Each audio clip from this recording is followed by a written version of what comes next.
હવે ગણતરીના દિવસોમાં જ પવિત્ર શ્રાવણ માસ શરૂ થવા જઈ રહ્યો છે. તો ચાલો આપણે સમજીએ એનું મહત્વ.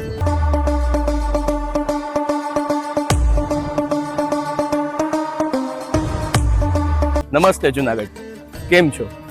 શું તમે જાણો છો કે આખા વર્ષનો એક મહિનો એવો છે કે જેને ભગવાન શિવ ખુદનો પ્રિય મહિનો માને છે, અને એ છે શ્રાવણ માસ.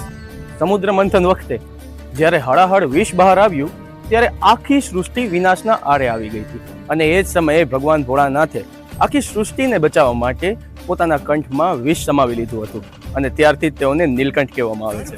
પરંતુ એ વિષની ગરમી એટલી પ્રચંડ હતી કે દેવતાઓએ પણ ભગવાન શિવ પર સતત જળાભિષેક શરૂ કર્યો. એ સમય હતો શ્રાવણ માસનો. તેથી આજે પણ લાખો ભક્તો શ્રાવણ માસમાં ભગવાન શિવને જળ, દૂધ અને બીલીપત્ર અર્પણ કરે છે. આ માત્ર આસ્થા નથી, વિજ્ઞાન પણ આ વાતને સમર્થન આપે છે. હવે આપણે શ્રાવણ માસ અને ઉપવાસનું મહત્વ સમજીએ. શ્રાવણ માસ એટલે ચોમાસાની ઋતુ, અને ચોમાસામાં આપણી પાચન શક્તિ નબળી પડે, એટલે જ આપણા ઋષિમુનિઓ દ્વારા આપણને ફળાહાર અને ઉપવાસની પરંપરા શરૂ કરાવાઈ.